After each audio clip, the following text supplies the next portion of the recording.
right. Well, happy Friday. And if you're watching the video, you probably see me smiling. And the reason I'm smiling, so first of all, welcome back to another future focused weekly update where my goal is to keep you at the 10 steps ahead of the intersection of business technology and human experience.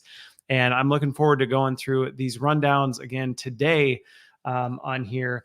And for those of you who are benefiting from this, I would just encourage you, please, it helps me out if you go give it a review or if you send it to someone and say, hey, check this thing out. It'll help you stay ahead of the curve. It'd be greatly appreciated by me. But the reason I'm smiling is because I got all the way done recording this, started doing some post-production work, and realized that I had the wrong microphone turned on. So any creators out there, you probably are cringing right now because you know that feeling when you get it back and you go, oh no, I've made a huge mistake. And so I did try to do a little post-production work on it. And after listening to it in my headphones, I just said, you know what? I cannot put anybody who's listening to this through this experience. So I am back. Now we're going to run through these updates again. And I've got the right mic hooked up. So at least I don't sound like I'm in a fishbowl or like there's been some sort of AI enhancement auto-tune placed on my voice afterwards. So with that, I'm not going to necessarily give you the rundown of what all the topics are today because I continue adjusting on the fly and seeing where things are at based on the timing. So we'll see how many I get through. The list continues to grow. And again, I appreciate all of you who reach out and send me ideas and topics that come across your way. So thank you for that. So the first one I want to hit on is Apple's next big thing. So they are now on record with their next big thing. And if you weren't aware, they were working on automotive stuff. So they had a big investment in automotive. They have completely pulled the plug in that. So many people didn't even know they were doing that. They recently pulled the plug in that. And then everybody was wondering, hey, so what's next then for Apple? What are you going to do to innovate? Where are you going to go after this now that you're shutting that down? And they are on record now saying their focus area is going to be into personal robotics, which is going to be an interesting one to say the least. Analysts are not necessarily super thrilled with the response. A lot of people are talking about the fact that Apple should be more focused on its AI investments and what they're doing there, kind of stay along with the rest of the crowd. I actually have mixed feelings on this. First of all, I think people are missing it when they say AI should focus on AI. Apple is absolutely focusing on AI. If you've been following what they're doing, they've been acquiring some AI companies. They're doing some really interesting things. I think what we're not seeing from Apple, which to me is a very smart business decision, is they're not interested in getting into the game with a lot of the other big players on just kind of the standard generative AI. They're kind of, my understanding of what I'm observing is they're going, do we really want to recreate something that's already been done? And they're specializing in certain areas. I'm seeing it in some of their editing AI and things like that. So pretty interesting what they're doing. So I don't think it's so much that they're saying we're not going to do the AI thing. I think they're recognizing what more and more companies are recognizing is that AI is the new electricity. AI is just embedded and integrated into everything. You aren't necessarily going out and saying our investments in AI. You're saying our investments are in these other things that are powered by or enhanced by AI. So that's where some of the analyst reviews, I'm a little mixed. I don't necessarily agree with what they're knocking after them for. But what's interesting about this is it got me reflecting on this in terms of we're moving into the age potentially of personal robotics. Now, granted, this is just Apple saying this is our next focus area. I think we're a ways out from actually seeing anything, personal robotics in our house. Now, granted, there are some that some people have. I think I actually have a Roomba somewhere that I gave to my wife as a gift that I don't know that we ever used it. And I'm going to discuss some of the limitations I think we have on personal robotics that are preventing this. In fact, this week I was also looking at a robotic lawnmower that could also be a snowblower type thing, kind of do its own thing, all for good reasons. And I think personal robotics is an area that is under served right now. I think there's some real opportunity in this space. And so I personally actually think it's a smart play by Apple. I'm actually interested to see where some of these other companies start to go, which ties into the trend that I've been talking about around humanoid robots and the massive investment and advancement that we're seeing in humanoid robots. So it's very interesting that Apple's getting into this space. The part that's tough is I've done a little bit of digging, and if somebody else is a better detective than I am, I'd love to hear some more of the details around this, but I couldn't find a whole lot on what their definition of air quote personal robotics means, because that could mean a lot of different things. Technically, the iHome is a personal robotic. I mean, it's got AI, it's a robot inside. You can talk to it and tell it to do things, and it can do it. So they already, in some ways, I mean, technically our iPhones are a personal robotic. So they're already in the space. I'm not quite sure where this is going to go. And I have seen some of these humanoid robot innovations going towards some things like household chores. I've seen them load dishwashers and stuff like that. It's going to be really interesting where it goes. I'm curious what people think and their comfort level with this. My hesitation on personal robotics and why I think it's going to be a while. I don't think we're going to see really useful personal robotics in the like Rosy the Robot type thing for a bit. And the reason for that is we grossly underestimate how incredible human beings are in what we can accomplish. And even even animals, dogs, things like that. We underestimate what goes into some of the things that just are so simple for us. I think of my 1-year-old who, when she wants to come see me in my office, she navigates this little step down over here like it's nothing, which for a robot, the Roomba would just avoid it or just flop over and probably flip on its head and wouldn't know what to do from there. And we underestimate how much goes into actually making some of this stuff work really well, especially at the scale where you can now make this consumer grade for mass consumption type of a thing.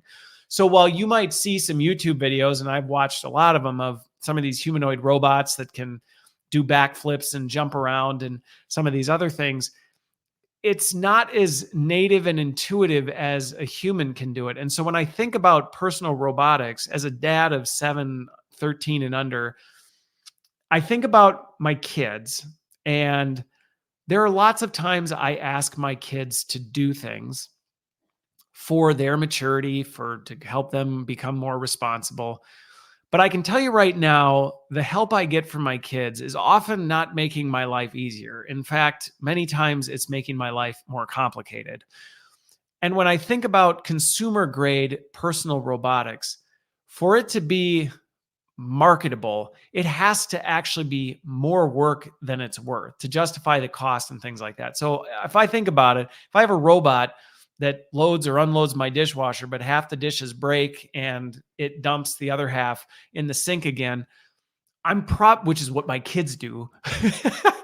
I'm probably not going to spend $10,000 on one of these things because it's just going to be more frustrating. And when I look at where we are right now in terms of some of the maturity and capability of these robotics, I talked about it a couple of weeks ago. There's robots in the Mercedes manufacturing shop. So there are places these things are already happening. We see them in Amazon, not the humanoid ones, but we see a lot of these things already in and out of this in a commercial grade way. I think when you start setting your sights on personal robotics, you're talking about a lot more nuance, a lot more specificity, a lot more exceptions to the rules. Things aren't nice and predictable when you're talking about personal robotics. So while I'm interested and intrigued to see where Apple goes with this, and the one thing I think even people who might be Apple critics would agree with is usually when Apple goes into something, they do it well. They're not going to release something that's going to be super clunky. And I think they're going to realize, if they have not already, there's a lot of work that has to be done before there's going to be anything that's ready. So we'll see what happens with this, but let's just say I'm not setting aside any money for an iRobot for my, to help around the house anytime soon. But you know what? I've been wrong before, and it'll be interesting to see. And I can tell you right now, with as many Apple products as I have, if anybody's going to create an Apple robot or a robot that's going to be walking around my house helping me with stuff, it's going to be Apple. So guess we'll see what happens with that. But that's the latest on what's happening with Apple. The other one, step 2, is on the top skill of the future. So if this was clickbait for you to get you in to say, hey, what is the top skill of the future? If you are a professional, what is the skill that you should be focused on? Now, Autodesk is the company that did what I would call a very sizable survey. They surveyed over 2,000 people in a very, very, very broad spectrum of industries. It went from architecture to engineering to construction, manufacturing, design, graphic design, film, gaming. I mean, they were all over the map on this, which I like reports like this because it's very easy to see some of these clickbait reports that say, here's the top skill for professionals. Then you look into it and it's like, well, this one segment of this one industry says this. So this was a very broad spectrum, which I think gives some additional credibility to where it came up. I don't think it will. There were things about it that surprised me, and then nothing really surprised me about it, but I think it was encouraging. The part that was not surprising is the fact, here we go, drum roll. I'm not even going to pretend to do a drum roll here. But the top skill for professionals based on this report is your ability to work with artificial intelligence. Hey, like, let's see. Maybe I can do this. I mean, did you have this kind of reaction if you're not watching it? Like, did this come as a big surprise? Are you shocked? I don't think many people are going to go, wow, the ability to work with AI is a top skill. But I think this is another validation point for folks who may still be earlier in this adoption curve going, is this really the new electricity? Is this really the new, industrial manufacturing process?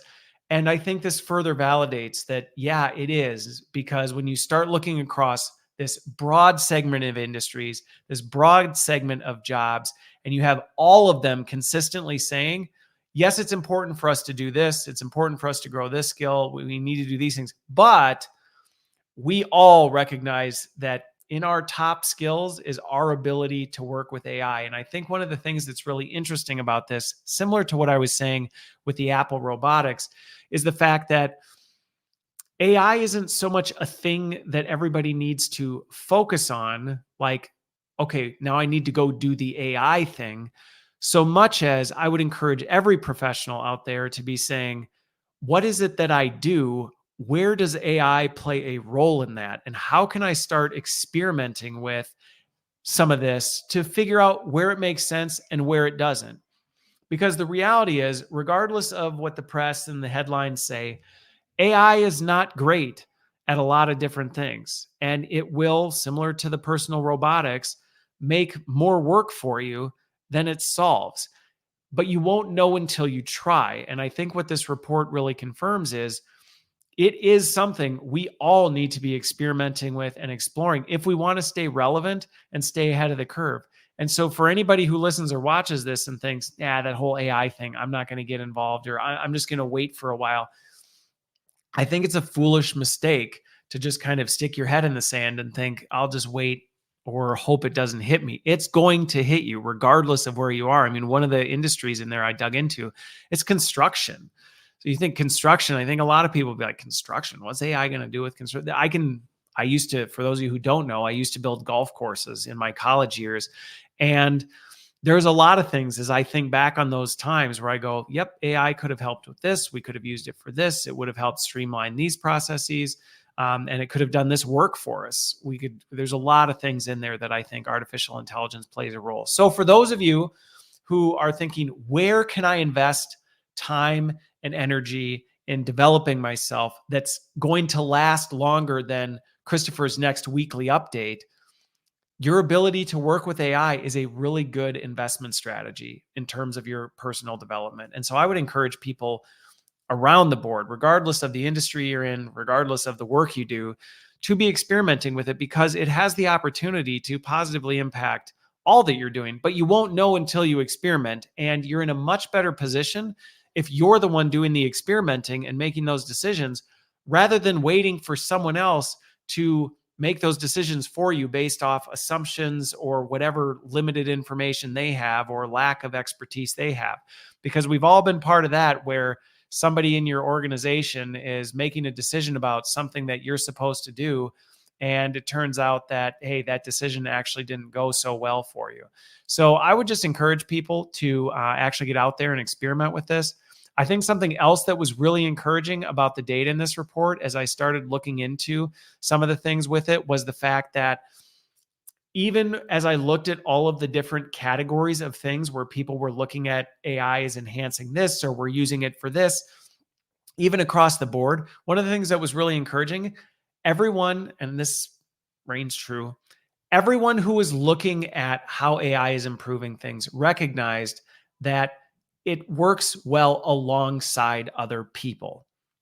Now, I think that reality, the reality that AI works alongside people really well, is starting to become mainstream adopted, is really encouraging, because you see no shortage of headlines that are saying, and even last week's update was this announcement from Larry, one of the board members of OpenAI, saying AI will eliminate all human labor. And this report conflicts with that, saying actually AI is working really well. And where we're actually seeing the most value from AI is where we're hooking AI up with people and actually then using the two together to solve problems. Now, consistently, time and time again, when I've looked at the data on this, people plus AI always deliver a better result than any single one of them, independent of the other. And so I think this report really highlighted two things that should both encourage and challenge us as professionals as we're looking to stay relevant and also stay ahead of the curve, because this thing is moving fast and there's just no denying that as a reality. So really interesting report. Again, it's Autodesk if you want to actually go check it out. If I remember, I'll try and link the actual thing in the description. But if I don't, you can just look it up. All right. The next one, pop some popcorn.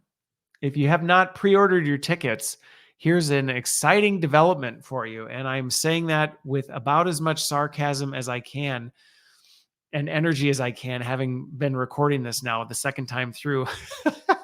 No, but in all seriousness, I saw this the other day and I wasn't sure whether to laugh or cry. I watched this. So what is it, you say, Christopher? TCL, which if you're not familiar, they're an electronics manufacturer. I've got a bunch of their TVs in my house.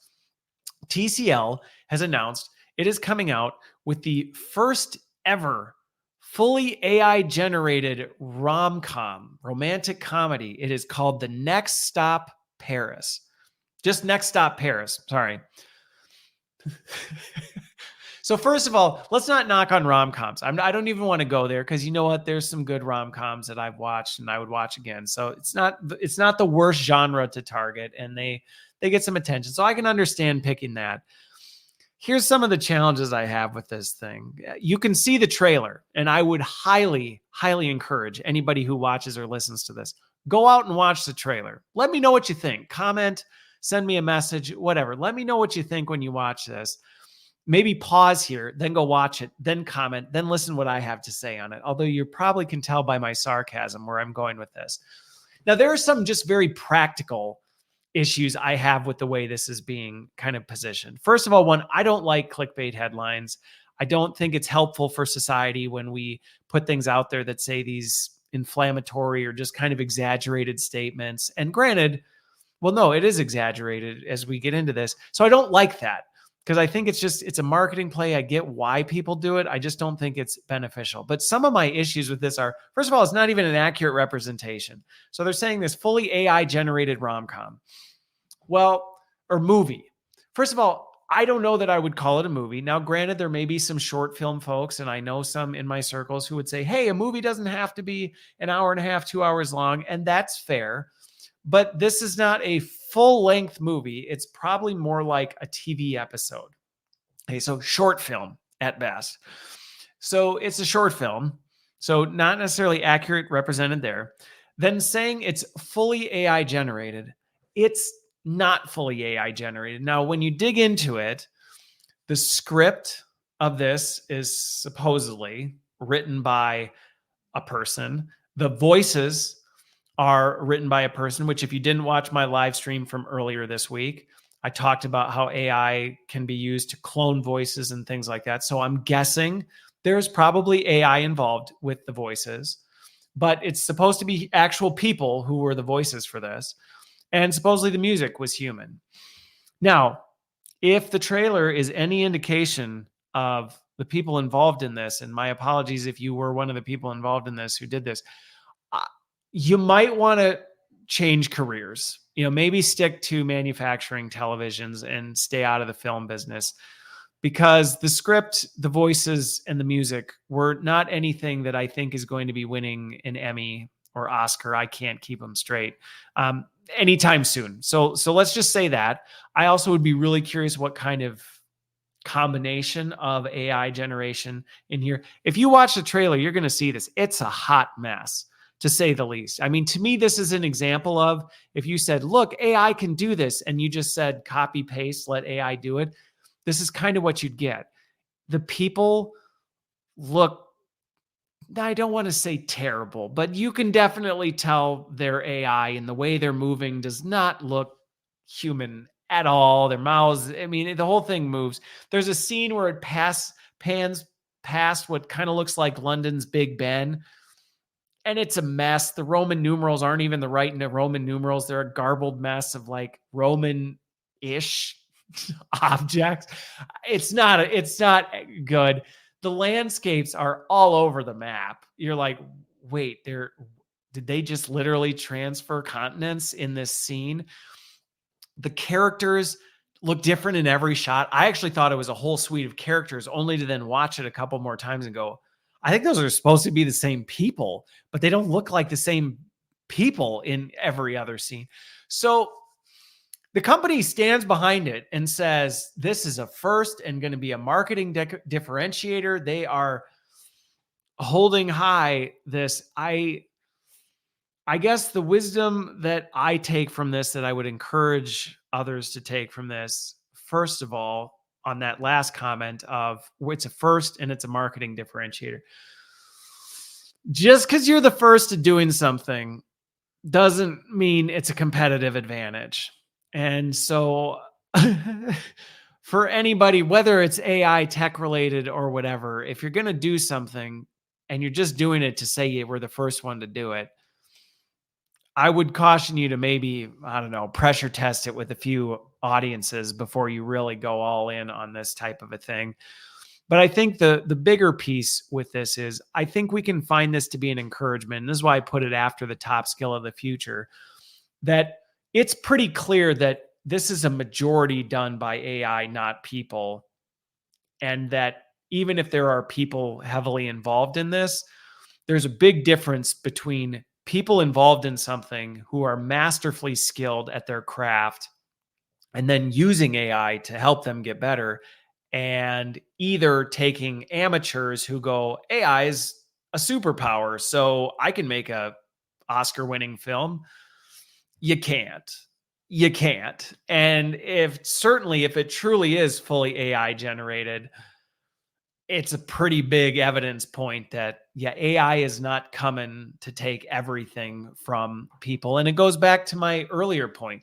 We grossly underestimate how wonderful and talented and just magnificent human beings are. And this dumpster fire of a movie trailer, is an example. Now, granted, I know there are plenty of human-made movies out there that are absolute dumpster fires and trailers, but I think that just goes to the complexity of, if even people trying their best to make great movies can make still really crappy movies when compared to a magnificent artist who does it, then think what happens when we just recklessly throw AI at something and think it's going to solve something. So maybe watch the trailer. You'll definitely get a good laugh. I love watching some of this AI generated stuff and say, pick out the things that make it obvious it's AI.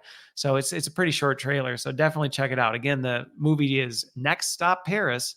I don't think we're going to see any theaters sold out. But then again, last week I talked about it. People are following AI influencers, and I still can't figure out why. So who knows? Maybe this will be the box office hit of the summer, but I'm not holding my breath. All right. Next up is a research survey, something. Anyway, I don't know how to categorize it. And I know the folks who are very particular about that will correct me on this. But there was a big study. This was brought to my attention by Sean McDowell on his podcast. He was talking about it. And so I took a little time and dug into it. It was on the New York Times. It was a study to 100 companies. This thing was massive. 80,000 resumes across 10,000 different jobs over 2 years.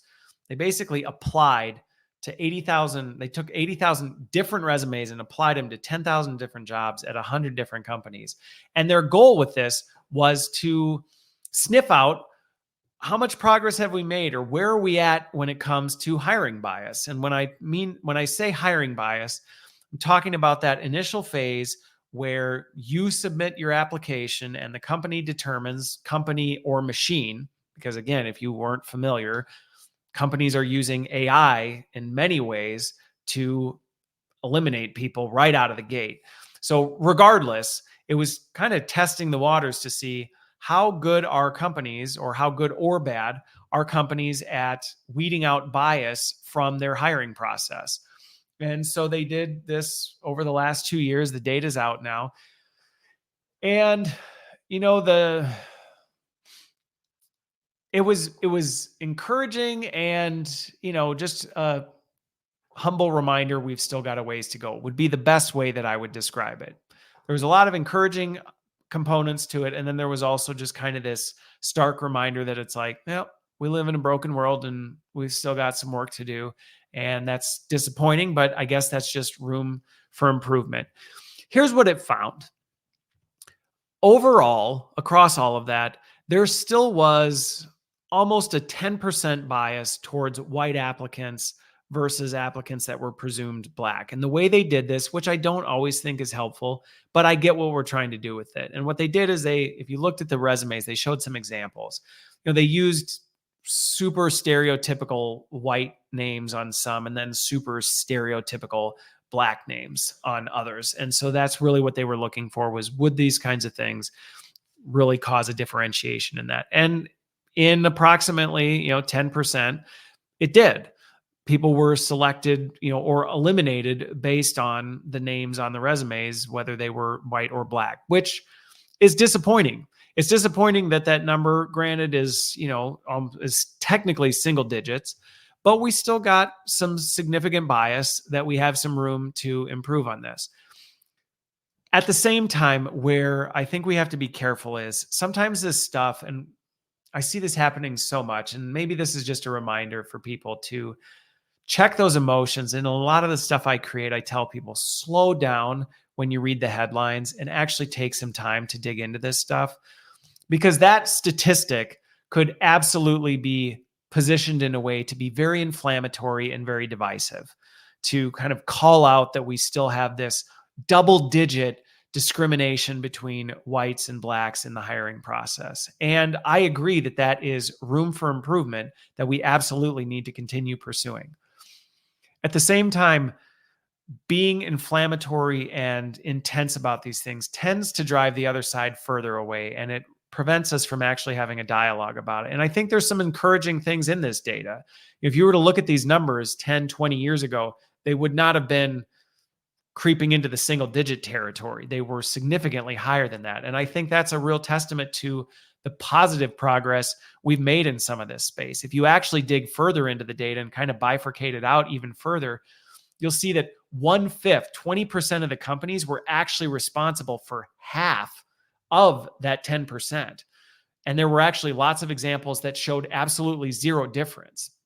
And so I think we can be encouraged by that to say, hey, 30 years ago, it probably would have felt hopeless to say, can we make a dent in this? If you were in the 1960s, this would have felt like an impossible feat. And so I think we absolutely should celebrate the fact that we are making positive progress towards this, while holding in tension the fact that 10% is still too high. And we should be continuing to say, how can we continue to eliminate that, to make things more equitable for folks? Now, I think another encouraging point that came out of this was that it actually statistically showed that there was almost no difference between men and women, and actually almost no difference for folks in the LGBTQ community. So there was not notable discrimination. Now, to be clear, I don't need any angry emails or messages that, Christopher, you think that doesn't happen. That is not what I'm saying. I know firsthand and have been involved with these things. I don't want to diminish the fact that I know that there still are gender biases and biases towards people in the LGBTQ community. What I think we can be encouraged by in this, though, is that in these large organizations that were surveyed, real progress has been made.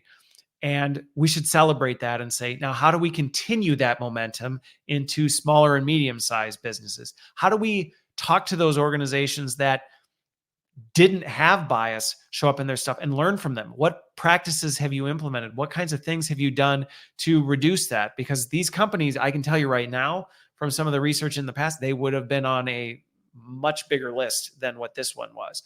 And so I think we can celebrate that, but also engage in conversation, say, how are you doing that? Because you're doing a lot of hiring.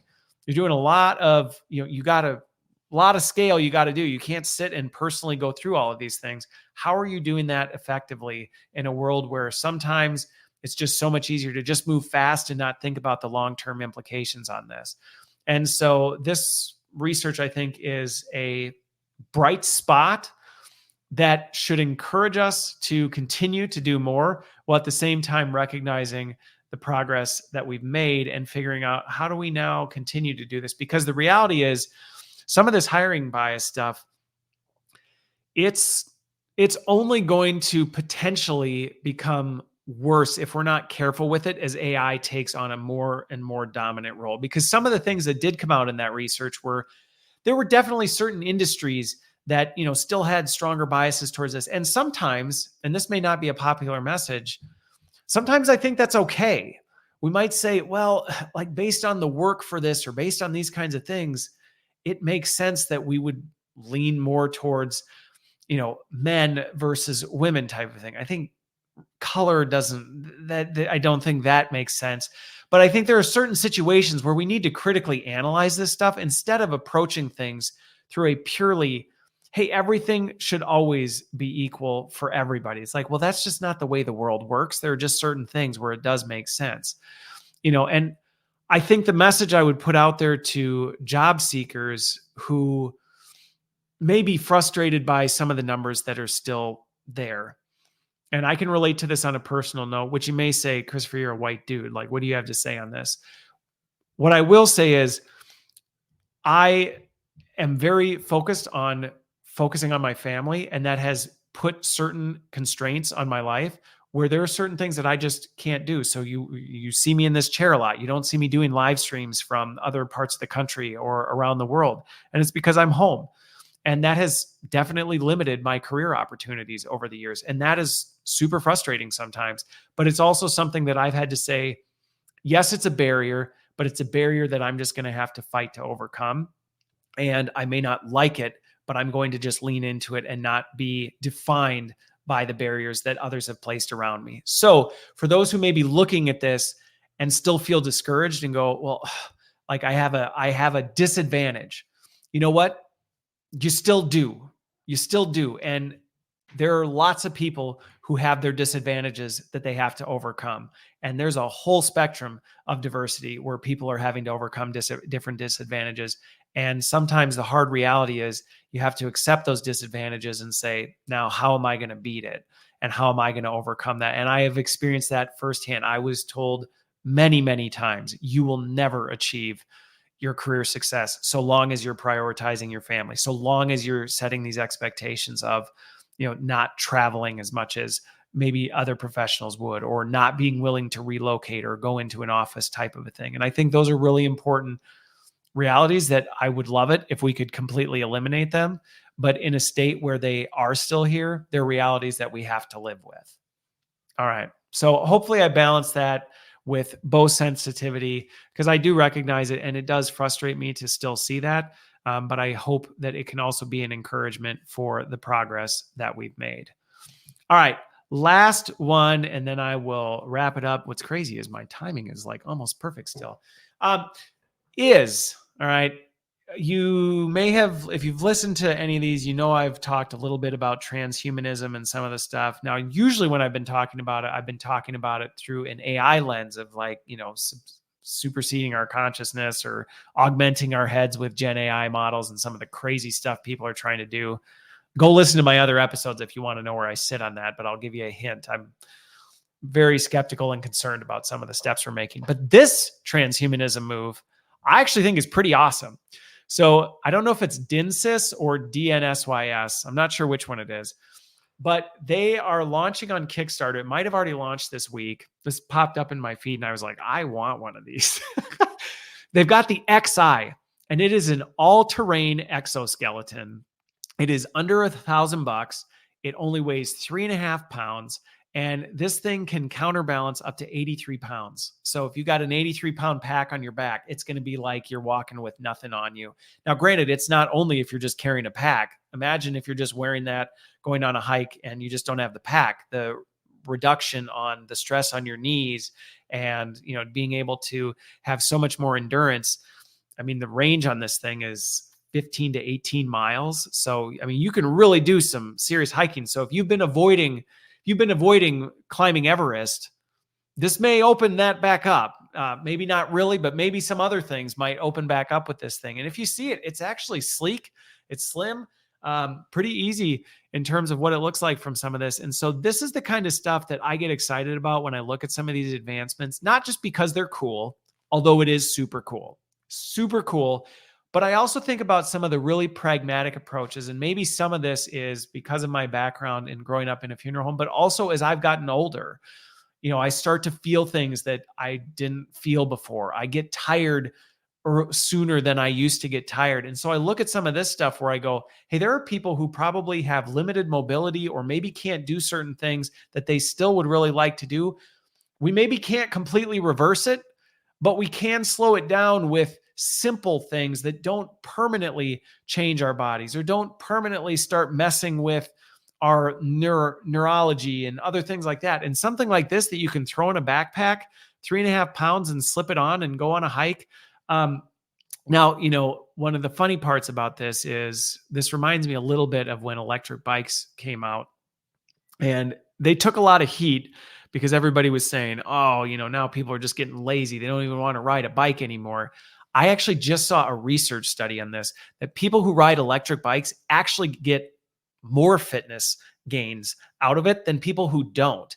And what they're actually finding is when people have this assistance, they actually push themselves harder and they do more than they did, because kind of like AI, it's augmenting their ability, which actually pushes them to go further than beyond than they would have in the past. And so something like this, to me, I get really excited about this because there may be people who are like, I just can't, and you can run up to 16.7 miles an hour with this thing. So it'll boost you pretty good. So somebody who maybe has avoided running, who used to love running, who just can't because their body can't take it anymore, this could be something that might help. Like I said, somebody who maybe loved going out into the mountains, or a grandparent that is maybe getting a little bit older and can't do what they used to do, maybe gets tired a little earlier, something like this. I think it's a super exciting and positive way that we can take technology and augment people in a really healthy way that can then make their lives better. And so to me, I wanted to end this on a really positive note with something that not only was like hardcore cool, super hardcore cool. Like I would order this thing right now. DINSYS, sorry if I'm mispronouncing it. You want to sponsor somebody to walk around on a video for a little bit, you send me one of these. I'll jump around my driveway and flip my camera around, show people what it's like. But pretty cool. So not only is it cool though, I think these are the kinds of innovations and advancements that when I see this kind of stuff, I go, good for us. This is the kind of enhancement to human experience that I think is extremely productive. We aren't necessarily looking at some of the existential risks that we are potentially dragging on when we go into some of these spaces. This was one that got me both excited. And again, I think it's realistic for certain people. It's again, consumer grade in terms of what it can do. So exciting advancement. Definitely encourage you to check that out. And if somebody ends up buying one or, has tried something similar to this, I'd love to hear from folks, how it is and how it works. But again, a super positive, encouraging way to end things. And I hope you have a wonderful rest of your Friday and a wonderful weekend. We will see you on the other side.